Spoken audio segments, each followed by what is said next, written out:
15세기 후반에는 선진 해양 기술로 앞선 스페인과 포르투갈이 세계를 지배했고 18세기 말에는 영국이 산업혁명을 통해 해가 지지 않는 나라가 되었습니다. 또 유럽에서 가장 뒤처진 국가였던 독일은 1870년대에 염료 기술로 제2차 산업혁명을 성공시켰고 우리나라가 불과 50년 만에 급성장할 수 있었던 것도 과학기술을 통한 경제산업 발전에 매진했기 때문이죠.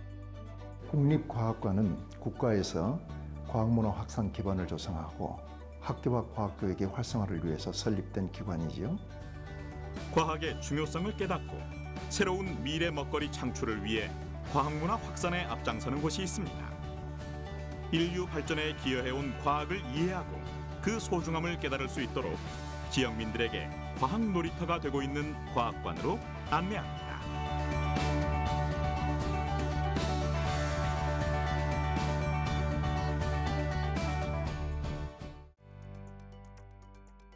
호남권의 과학문화 거점 기관으로 첨단 단지 내에 설립된 국립광주과학관.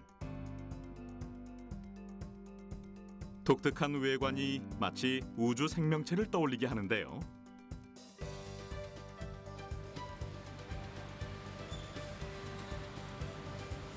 광주의 상징인 빛과 예술을 주제로 2013년 10월 개관한 이곳은 개관 2년 만에 약 100만 명의 관람객들이 다녀갔을 정도로 인기입니다. 매일 15분씩 펼쳐지는 신나는 로봇 댄스 공연. 어린이들에게 특히 인기라고 하는데요.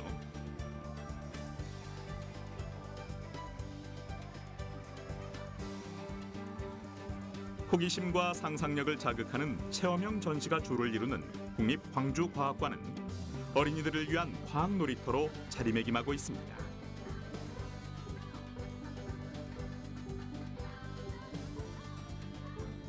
신나는 K-팝 음악에 맞춰 춤을 추는 로봇들. 로봇들의 멋진 댄스 실력은 시간이 흐를수록 시선을 떼지 못하게 만드는데요.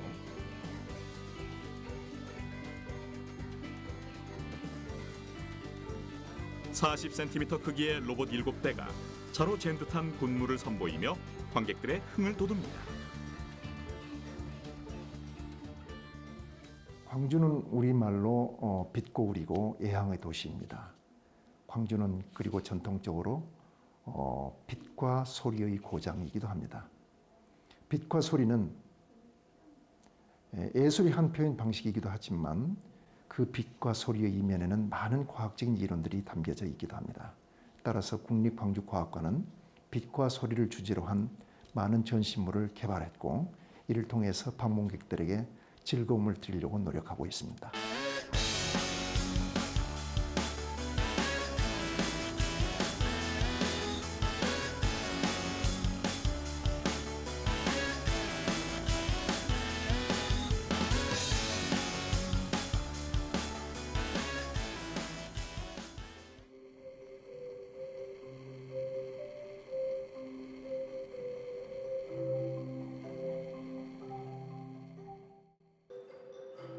아름다운 빛의 향연이 가장 먼저 눈길을 사로잡는 이 전시물은 과연 뭘까요? 바로 미디어 아티스트 전병삼 작가의 소리빛이란 작품인데요. 빛으로 소통하는 예술과 과학을 상징하는 대표 전시물로 파동이라는 공통된 성질을 활용하여 소리가 빛으로, 빛이 다시 소리로 표현되는 독특한 전시입니다. 빛과 소리로 마치 웅장한 오케스트라를 연주하는 듯한데요. 네, 소리빛 전시물은 이제 우리가 여기에서 느낄 수 있는 빛과 소리의 파동이 동일하게 이렇게 발생한다는 것을 직접 눈으로 보여주는 전시물이거든요. 여기에서 우리가 소리를 지르게 되면 그 파동이 빛으로 표현이 돼가지고 함께 소리로 나오는 전시물입니다. 함께 이제 소리를 지르면서 체험을 했기 때문에 우리 친구들에게 굉장히 인기가 좋은 전시물로, 대표 전시물로 지금 자리 잡고 있습니다. 이곳에선 관람객들이 소리를 내면 관객의 목소리 파장이 전면 스크린을 통해 빛의 파장으로 표현되는 시각 효과를 감상할 수 있습니다. 관람객의 소리는 파동의 색상, 옥타브는 빛의 명도, 음량은 파동의 강도, 길이는 파동의 면적 등으로 보여지는데요. 우리는 소리빛 전시물을 통해 인간이 느끼는 주요 파장인 소리와 빛이 동일한 파장의 비율로 이루어져 있다는 것을 알 수 있습니다.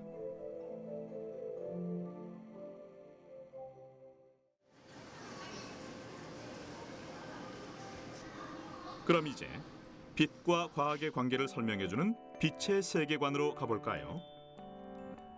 폐품으로 만든 작품에 빛을 쏴 숨어있는 그림자를 찾아보는 전시물이 눈에 띄는데요. 이거 지금 뭔 것 같아요? 쓰레기요. 그렇죠. 우리 생활하고 남은 쓰레기를 모아놓은 것 같은데 사람 몇 명인 것 같아요? 3명이요. 그렇죠. 3명 같죠. 근데 이거 움직여서 저쪽으로 이동시켜 볼까요? 광원의 위치.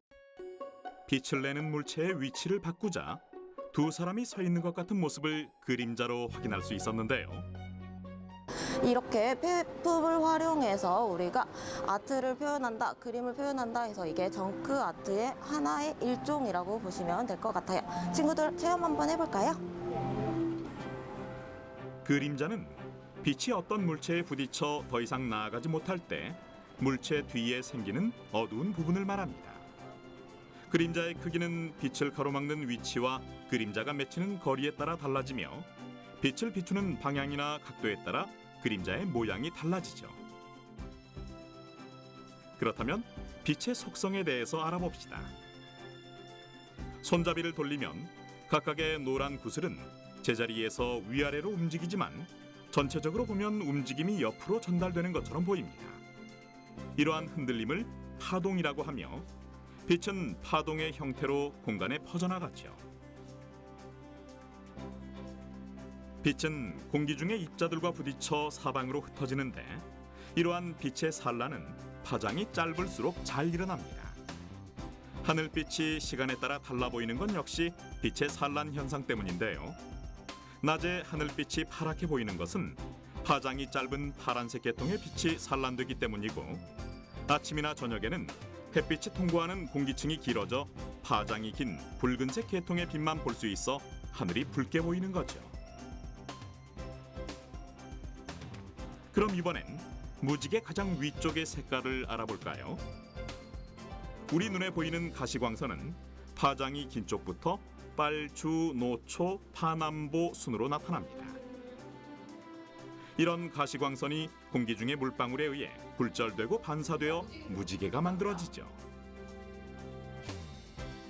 그렇다면 빛은 어떻게 분류할 수 있을까요?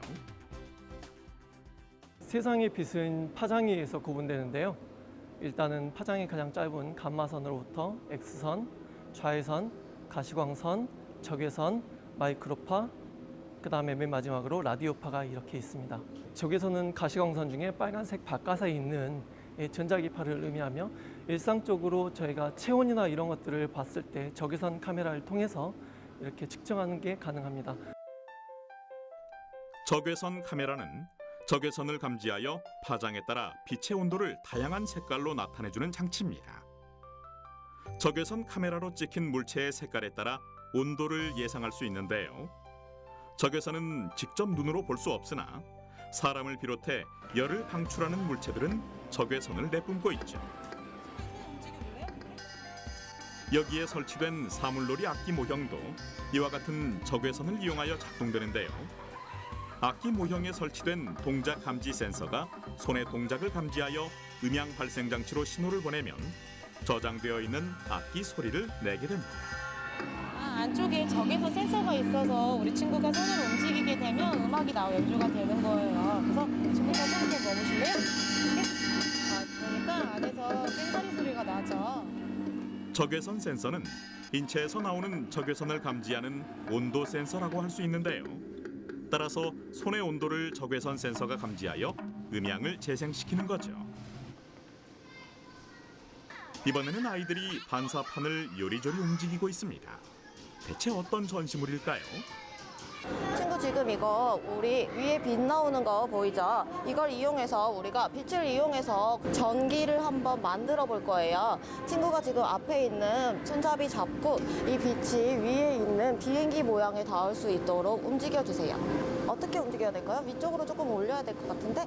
빛이 비행기에 닿을 수 있도록 반사판을 조심스레 움직여 보는데요. 이 빛이 닿을 수 있도록 빛이 비행기에 닿으면 비행기가 회전하는 모습을 확인할 수 있습니다. 금속 등의 어떤 파장에 빛을 비쳤을 때 그게 전자가 흘러가지고 전기를 만드는 그런 현상들을 광전 효과라고 합니다. 그 광전 효과를 통해서 생성된 전기를 모터에 보내가지고요, 프로펠러를 돌려서 이렇게 비행기를 날아가는 모습을 볼 수 있습니다. 우리는 이 전시물을 통해 빛이 에너지를 지닌 입자임을 이해할 수 있는데요. 보시는 바와 같이 광전 효과를 이용하면 태양 전지를 작동시켜 발생되는 전기로 비행기를 움직일 수 있습니다. 그러나 광전 효과는 비추는 빛이 어떤 진동수 이상일 때에만 광전자가 방출된다는 특징이 있는데요. 이를 한계 진동수라고 하는데, 이보다 낮은 진동수의 빛은 아무리 세게 비추어도 전자가 튀어나오지 않습니다. 국립광주과학관은 이외에도 광주의 지역적 상징인 빛과 문화적 상징인 예술을 주제로 과학과의 관계를 설명하는 전시물이 가득한데요. 다양한 전시물들을 보고 체험하며 관람객들은 무엇을 느꼈을까요? 손을 넣으니까 음악이 나오니까 신기했어요. 빛의 원리나 이제 소리에 대한 원리에 대해서도 많이 알게 된 것 같고요. 또 아이들이 평소 궁금했던 신체에 관련된 부분에 대해서도 많이 알게 된 것 같습니다.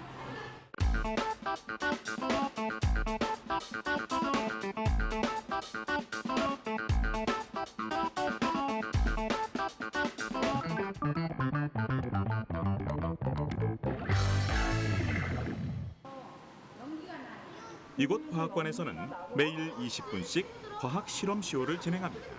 지금 이 속에 있는 물질을 가지고 저희가 실험해 보도록 할 텐데, 이 속에 있는 친구는 온도가 무려 영하 196도 정도래요. 얼마나 차가운지 제가 국자로 한 국자 퍼서 보여드리도록 할게요. 우선 연기가 너무 액체 질소를 활용하여 물체의 상태 변화를 관찰하는 실험이 한창인데요. 어떻게 생겼는지 보여요? 제가 지금부터 바닥에 이 액체 질소를 쏟아볼 건데요. 쏟는 순간 어떻게 됐는지 잘 보세요. 앞쪽으로 나오지 않고 자리에서 앉아서 지켜봐 주세요.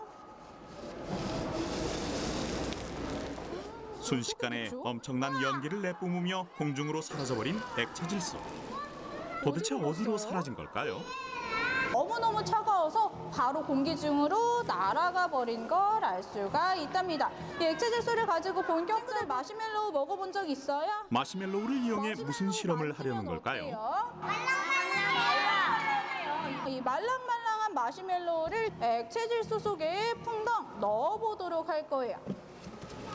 이 들어간 마시멜로우가 액체 질소와 친해질 시간이 10초 필요한데요. 10초를 센 뒤 마시멜로우를 액체 질소에서 꺼내봤는데요. 과연 10초 동안 마시멜로우에 어떤 변화가 일어났을까요? 볼게요. 내리쳤는데 어떻게 됐어요? 액체 질소 안에서 급속 냉각이 일어났기 때문이죠. 지금부터는 우리 마시멜로우를 안 넣고요. 아주 길다란 거 넣어볼 건데, 이 옆에 무언가를 제가 준비했어요. 풍선. 풍선이 근데 너무너무 긴데 이 속에 들어갈 수 있을까요? 영하 196도 정도의 액체 질소에 풍선을 넣으면 풍선 속 공기의 온도가 급격히 낮아지면서 풍선이 수축하게 됩니다. 풍선 몇 개 들어갔어요? 3개. 그럼 제가 다시 밖으로 꺼내서 풍선에 다시 바람을 넣어보도록 할게요. 종이장처럼 수축된 풍선을 다시 상온으로 꺼내자 다시 원래 모습대로 돌아오는 것을 볼 수 있습니다. 풍선 어떻게 됐어요? 친구들 풍선 온도에 따라 부피가 변하는 샤를의 법칙을 액체 질소 실험을 통해 확인할 수 있는데요. 샤를의 법칙은 일정 압력에서 기체의 부피는 종류에 관계없이 온도가 1도씨 올라갈 때마다 0도씨일 때 부피의 273분의 1씩 증가하게 되는 법칙을 말합니다. 저희 마지막 실험이 한 가지 더 남았는데요. 이 아주 차가운 액체 질소에 아주 뜨거운 물을 부어볼 거예요. 우리 뜨거운 물을 부으면 어떻게 될까요? 뜨거워질까요? 차가워질까요? 다 녹아요? 액체 질소에 훨씬 높은 온도인 뜨거운 물을 넣으면 어떻게 될지 정말 궁금한데요. 눈으로만 지켜봐 주세요. 하나. 어떻게 됐죠? 마치 화산이 폭발한 것처럼 엄청난 양의 하얗고 차가운 연기가 바닥으로 흘러넘칩니다. 여기 무슨 소리 들려요? 정말 대단한데요. 무슨 소리 들리죠? 그럼 이제 일상생활 속에서 만나는 과학의 모습을 이해할 수 있는 생활 속 과학관으로 가보죠. 우리가 매일 사용하는 양변기 속의 물은 어떻게 사라지는 걸까요? 이렇게 여기에 지금 물이 고여 있겠는데 여기에 고여 있는 물을 옆으로 이동시켜 볼 거예요. 그런데 어떻게 하면 좋을지 이 전시물 체험을 통해서 알 수가 있어요. 이 높은 곳에 있는 물을 기울이지 않고 용기를 기울이지 않고 이 구부러진 관을 통과할 수 있도록 하는 이 관 이름 자체가 사이펀이라고 부르게 되는데 우리 친구 한번 물을 한번 채워줘 볼래요? 양변기의 물은 채워주세요. 사이펀 원리에 의해 빠져나갑니다. 물은 높은 곳에서 낮은 곳으로 흐르지만 사이펀에서는 물이 기존 높이보다 더 높은 곳을 지나서 낮은 곳으로 내려오게 되죠. 양변기 내부에는 사이펀 원리를 이용한 S자 관이 있는데 물의 높이에 의해 기압차가 발생하여 물이 위쪽으로 흐른 후 S자 관을 빠져나가게 됩니다. 나도 풍선 보고 물 내리는. 다시 물의 양이 늘어나게 되면서 늘어난 물의 양으로 그리고 이 힘으로 이 관을 통과할 수가 있게 돼요. 힘다 빠지. 바로 이 원리를 바로 사이펀의 원리라고 부른답니다. 사이펀이 작동하려면 관은 액체로 가득 차 있어야 합니다. 사이펀은 압력차로 작동하며 높은 곳에 올려놓은 수조의 액체 표면에 대기압이 작용하여 누름으로써 짧은 관 속에 있는 액체를 위로 끌어올리는 역할을 하죠. 그러면 액체는 관 꼭대기에 도달했다가 중력 때문에 낮은 쪽으로 떨어지게 됩니다. 이번에 만나볼 생활 속 과학 전시물은 무엇일까요? 인덕션 가열기가 보이는군요. 인덕션 가열기는 어떻게 불꽃 없이 음식을 가열할 수 있는 걸까요?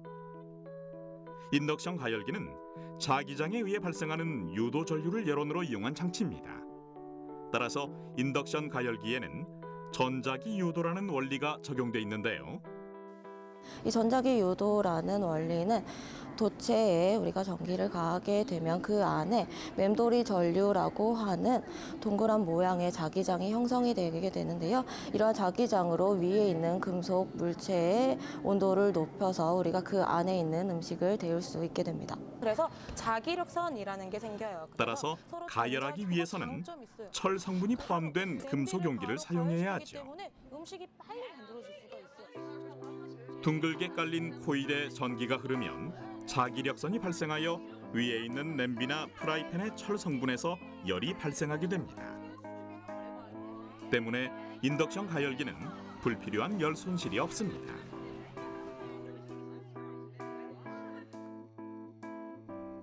이번에 만나볼 전시물은 SOS 시스템입니다. 360도 구형 영상으로 펼쳐지는 실시간 지구의 모습을 통해 해양의 역동성을 느껴보고 전 지구적인 변화를 관찰할 수 있죠. 지구에서 일어나는 자연 현상이 어떻게 진행되는지, 바다 밑에서 지진, 화산 폭발 등으로 일어나는 지진 해일의 원리를 보여줍니다. 태평양을 거쳐서 남극과 남아메리카까지 영향을 미치게 되는데 며칠이나 걸리는지 알아요.